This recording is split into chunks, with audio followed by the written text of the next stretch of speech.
રાષ્ટ્રીય એકતા દિવસના અવસરે 31 ઓક્ટોબરે અમેરિકાના સિએટલ શહેરમાં ભારતીય વાણિજ્ય દૂતાવાસના નવા ચાન્સેલર પરિસરમાં વોલ ઓફ યુનિટીનું ભવ્ય અનાવરણ કરવામાં આવ્યું। આ દિવાલ ભારતની વિવિધતામાં એકતાનું પ્રતીકરૂપ છે અને તેમાં ગુજરાતના કેવડિયામાં સ્થિત વિશ્વની સૌથી ઊંચી પ્રતિમા સ્ટેચ્યુ ઓફ યુનિટીનું સુંદર ચિત્ર રજૂ કરવામાં આવ્યું છે।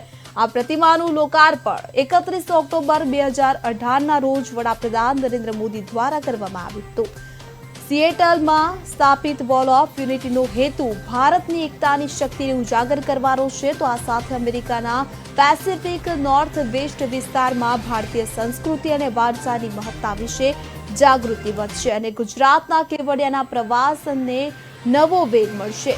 તો આ સાથે જ આ ઇન્સ્ટોલેશનને કોન્સ્યુલેટના મુખ્ય મુલાકાતી વિસ્તાર ખાતે સ્થાપિત કરવામાં આવ્યું છે। તેની બાજુમાં ભારતના તમામ 28 રાજ્યોની વન પ્રોડક્ટ વસ્તુઓનું પણ પ્રદર્શન રાખવામાં આવ્યું છે કે જે ભારતની સાંસ્કૃતિક અને પર્યટન વિવિધતાનો જીવંત અનુભવ કરાવે છે। તો આ સાથે કોન્સ્યુલેટનો નવો મલ્ટીપર્પઝ હોલ જ્યાં દર મહિને લગભગ 200 જેટલા મુલાકાતીઓ આવતા હોય છે તેમાં આ અનોખું ઇન્સ્ટોલેશન જાહેર જનતા માટે ખુલ્લું મૂકવામાં આવ્યું છે। આ રીતે વોલ ઓફ યુનિટી વિદેશ ભૂમિ પર ભારતની એકતા સંસ્કૃતિ અને સરદાર પટેલના અવિસ્મરણીય વારસાને ઉજાગર કરતી એક પ્રેરણાત્મક પહેલ બની છે।